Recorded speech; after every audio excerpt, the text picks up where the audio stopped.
We've got a really interesting stack of material here today. It looks like a collection of your notes, some dialogues, explanations, all focusing on everyday English expressions. That's right.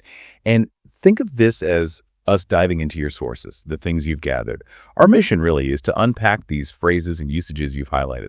We want to understand what they, actually mean, how they pop up in real conversations based on the examples you found, and maybe figure out what insights they offer for anyone wanting to get a better handle on using or understanding English more naturally. Exactly. We're aiming to pull out the most surprising facts and engaging examples straight from these notes you've shared with us, ready to get into it. Let's do it. Okay, first up, we have a really fundamental one from your material, the idea of having someone's back. You noted down the phrase, "He always has my back when things get tough." Mm-hmm. And your notes are spot on with the meaning. It's about supporting someone, protecting them. But the real insight here, I think, comes from the specific example you included in your source material. Right. You shared that situation about a friend, Jake, who stayed up till 2 a.m. helping fix some kind of presentation disaster. Yeah. It's more than just saying you're supportive. It's actively showing up when it's difficult. And what's really powerful about that example, and what the phrase itself captures so well, is the feeling it describes. Your notes mention feeling safe, like knowing someone is genuinely on your side. Yeah. And here's a key detail you pointed out. Not feeling like you owe them something huge afterwards. It's that sort of unconditional support that having someone's back really gets at. Okay. So for you, seeing this phrase used in that very specific context in your notes, it really highlights the depth of a genuinely supportive relationship in English. It's kind of a shorthand for deep trust and reliability. Exactly. Moving on a bit, let's talk about a phrase that brings maybe a little more excitement. Spilling the tea. Your example was, she spilled the tea about what happened at the party. Oh, spilling the tea. Yeah, I like that one. Your notes define this pretty clearly as sharing gossip, right? Yes, basically. Yeah. And the example you provided is perfect for showing the kind of information tea usually refers to. It's the juicy stuff, drama at Ben's party.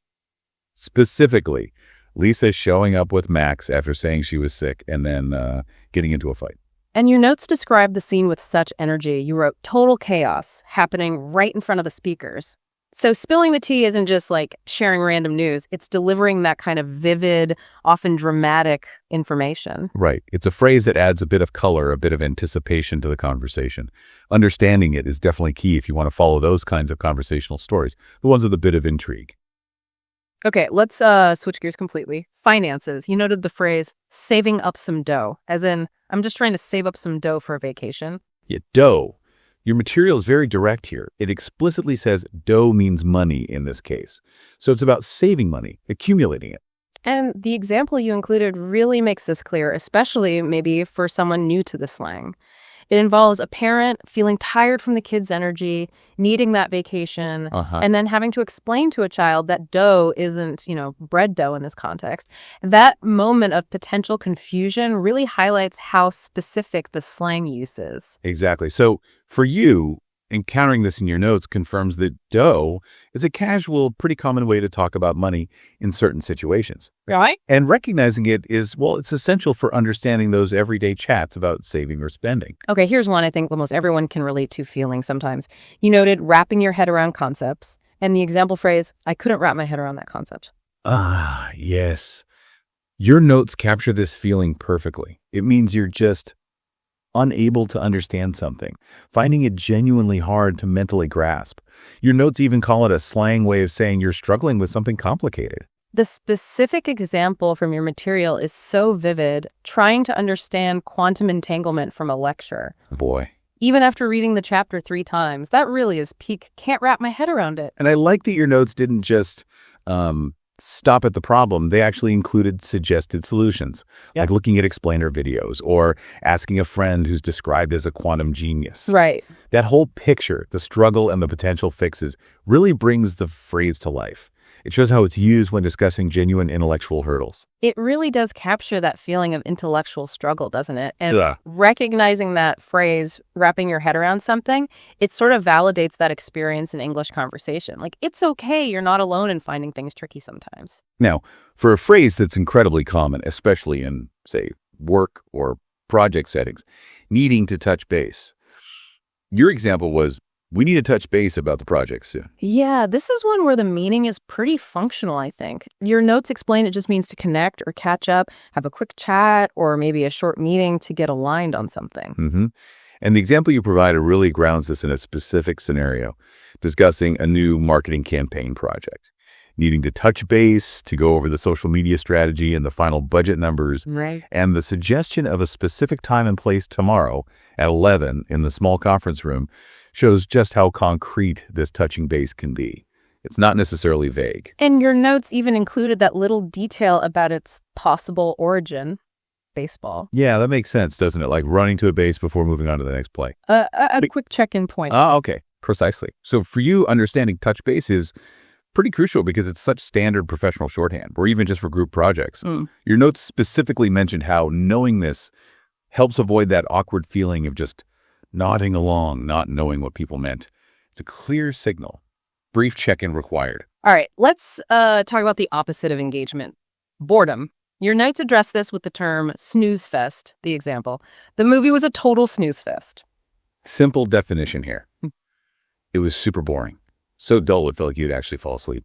But your example really sells it. It wasn't just a little bit boring. You noted you were like halfway asleep before second act, even nodding off during a car chase. And the notes mentioned the trailer was misleading marketing magic and that basically nothing happened for 2 whole hours, just dry dialogue. That level of detail is exactly what makes Snooze Fest such a great descriptor. It's not just saying the movie was bad. It conveys a specific kind of failure, the failure to keep you awake or even remotely engaged. It's a very colorful, relatable way to critique something incredibly dull. Definitely. Now, on the complete opposite end of the spectrum from a snooze fest, your notes cover expressing intense laughter. The section is, when something cracked you up, and the phrase was, that joke really cracked me up. Right. According to your notes, this means it made you laugh really hard, like maybe uncontrollably. Exactly. And the example you shared is quite specific, a joke about airline food. Always a classic topic. By a stand-up comedian you described as having wild hair and weird voice. Your notes said the joke was very unique and led to that uncontrollable laughter. So crack me up is definitely stronger than just saying it was funny. Oh, much stronger. It implies a sort of physical, almost overwhelming reaction to the humor, something hitting you just right and genuinely making you lose it for a moment. Got it. Your notes also contain some common wisdom, I guess, like not sweating the small stuff. The phrase is, don't sweat the small stuff. Yeah, the meaning's pretty straightforward. Don't worry about minor, unimportant things. Let it go. But again, your example brings it to life. Forgetting a printed ticket but having the QR code on your phone. And the notes reveal why this advice felt relevant to you, highlighting a tendency maybe to over-prepare and really dislike when tiny things throw me off. Yes, the anxiety of the small details. I think many people feel that. Totally. And the notes offer great encouragement in that specific scenario you recorded. Things like, it's okay to just roll with it. You're allowed to mess up. Nobody's keeping score. Good reminders. Absolutely. This phrase, especially paired with your example and those encouraging words in your notes, acts as a powerful little reminder. Perfection isn't always necessary, especially when things just go slightly off plan in minor ways. Okay, shifting to shopping. A key concept in your notes is getting a good deal. You included the phrase, I got a good deal on this jacket. Your source material defines this simply as buying something cheaply, at a favorable price. But it strongly implies, a significant discount or really good value for money. The example illustrates this perfectly. Buying a jacket for only $50. Right. At what you describe as an expensive shopping center, by bargaining, when you expected it to cost closer to $100, or maybe even $150. Exactly. That difference, that saving, is what makes it a good deal. Makes sense. Understanding this phrase is super useful in everyday conversations about shopping, budgeting, finding value. It's a common way to share a sort of successful purchase. Definitely. Now let's look at a less comfortable financial situation described in your notes, being out of pocket. The example you shared was, I'm totally out of pocket after spending all of my money. Yeah, your notes are very clear on this one. It simply means having spent all your money, being broke. No funds left. The example you recorded is quite impactful, though, spending heavily during a Black Friday sale. A classic danger zone. Which led to having literally no money left. And your notes mention this even resulted in a discussion about a drastic, frankly harmful plan, like stopping eating. and the need to maybe control a shopping addiction. That's serious. It really shows how out-of-pocket can describe a pretty severe state, having completely depleted your funds, often after a specific spending event. It captures that moment of being completely, utterly without money. Right. Okay. Shifting to processes and instructions. Your notes include that fundamental question. What's the next step? Yeah, the phrase itself, what's the next step? At its core, your notes explain this. It's just asking what action or stage comes after the current one in some kind of sequence or process. And the example you shared makes it very practical. Joining a cooking club. After filling out the application form, the next step is checking your email for an interview date. Okay. Your notes even add that little bit of flavor about the interview questions being sort of blah, blah, blah, about interests and experience. Yeah, so this is absolutely essential language for navigating any kind of process, instructions, or even collaborative work in English. Knowing this phrase stops you from feeling lost about how to proceed. Exactly. Reacting to cost is universal, and your notes capture this well with noting, that's a lot of money. You included the phrase, gosh, that's a lot of money. Your notes define this as expressing surprise, maybe concern, about a significant amount of money. It's basically an emotional reaction to a high price tag. The example you shared provides crucial context.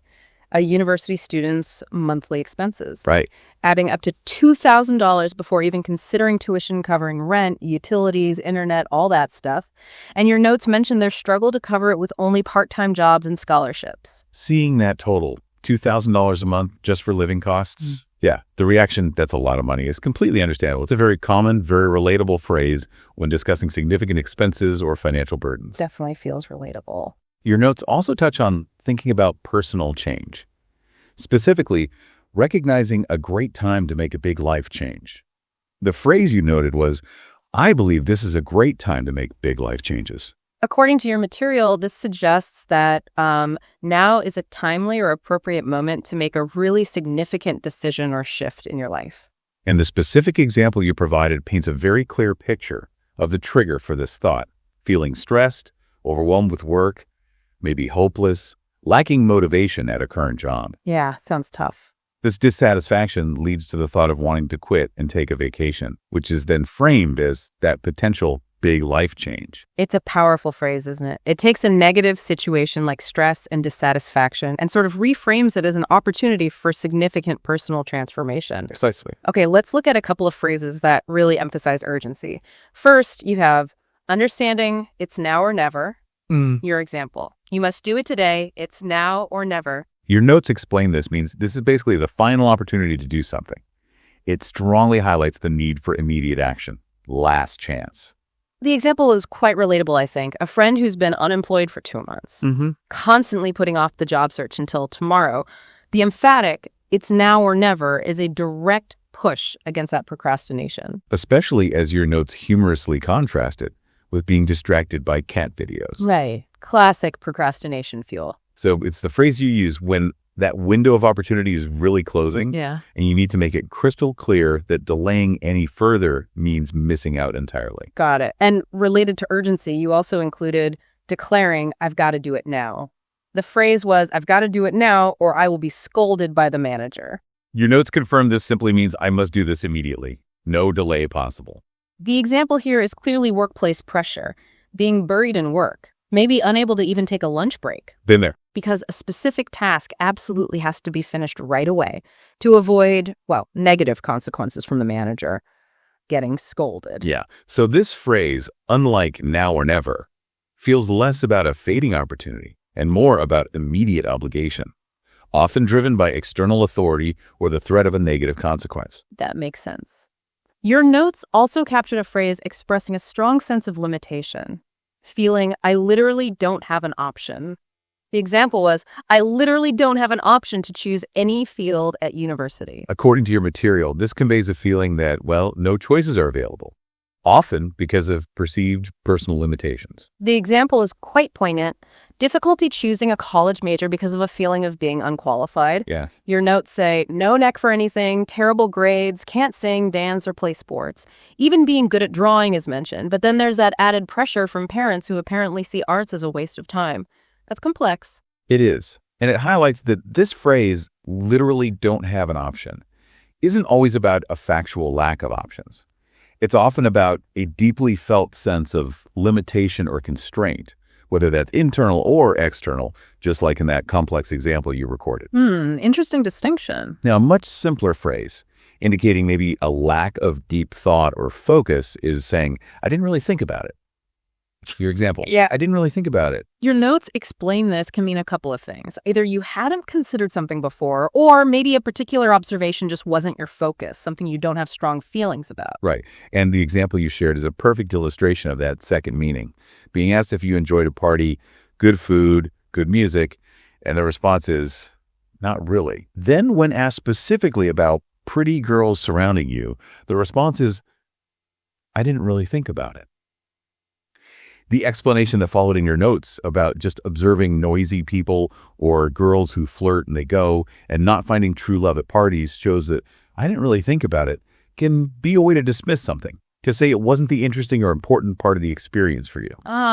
Okay. It's like a polite way of saying that wasn't on my radar or that wasn't what I cared about there. Exactly. It's a casual way to brush off a specific detail or line of questioning, indicating it just wasn't where your attention was or you didn't attach much significance to it. Gotcha. Your notes also show how specific roles just come up naturally in conversation. You mentioned a yoga studio owner. Yeah, the context you provided was someone dealing with stress and backache. Yoga gets recommended for relief, both mental and physical. And the conversation then brings up, oh, I know someone, a friend, who happens to own a yoga studio. Let me share their contact info. It's a simple but really realistic example, isn't it? How personal connections and specific professions just become relevant when we're discussing solutions to everyday problems. Definitely. Describing someone's social abilities also appears in your notes with the phrase, being good at networking. Your example was, she's really good at networking. Your notes define this as being skilled at making and maintaining connections, being popular, someone everyone knows and seems willing to help. And the example you gave, Sarah, sounds like the ultimate illustration of this. Described as the most popular girl, recognized by random people on the street, able to make friends easily. Wow. And people immediately give her a hand when she's in need. Okay, so this phrase isn't just about, collecting business cards at events. It describes a genuine social skill that results in strong support and connections, more about relationships. Exactly. It implies a deeper level of connection and influence. In situations needing professional help, your notes mention understanding when to hire a realtor.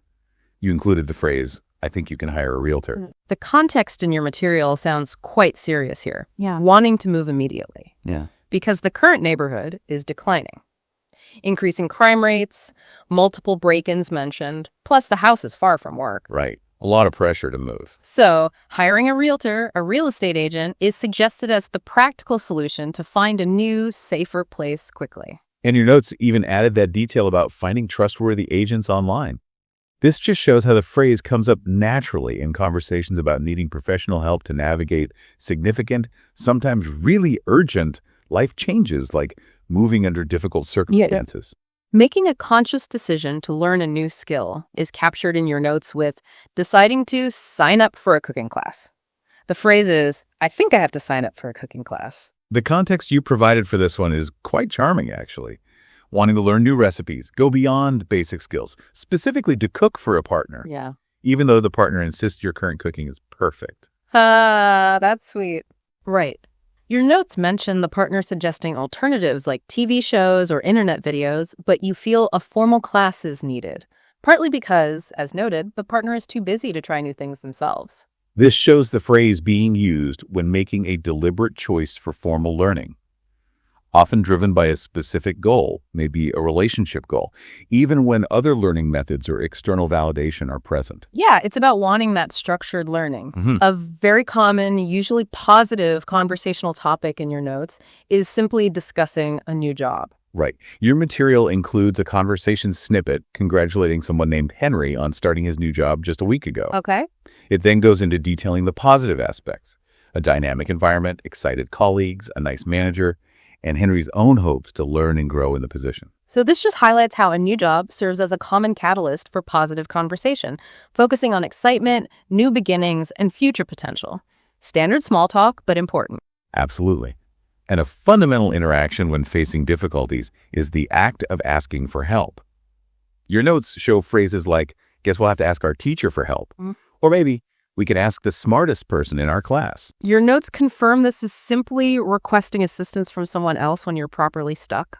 And the example you included is classic. Struggling with a math equation, having not a clue or idea how to solve it. Been there too. And debating whether to approach the teacher or the smartest student named Jason in your notes. Your notes even capture Jason's initial reluctance, despite being asked politely. That extra detail about Jason makes the example so real. It shows that asking for help is a basic concept, but the actual execution and the dynamics involved can vary quite a bit, just like in your math problem scenario. Definitely adds realism. Now, this next one from your notes is absolutely fascinating. Yeah. Because it involves a common phrase. Okay. Used in a situation where its usual meaning is kind of contradicted. The section is rain or shine, or not. Oh, I remember this one. You noted the phrase rain or shine. Right. And the context you shared is about a science project tracking the sun's position using a tree's shadow. Normally, rain or shine means something will happen regardless of the weather conditions.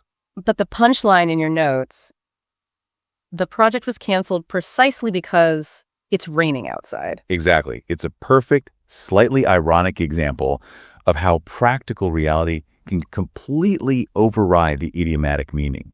It creates this interesting tension in language use. It really shows that even common idioms aren't always used in their strictest sense. Context is king, as they say.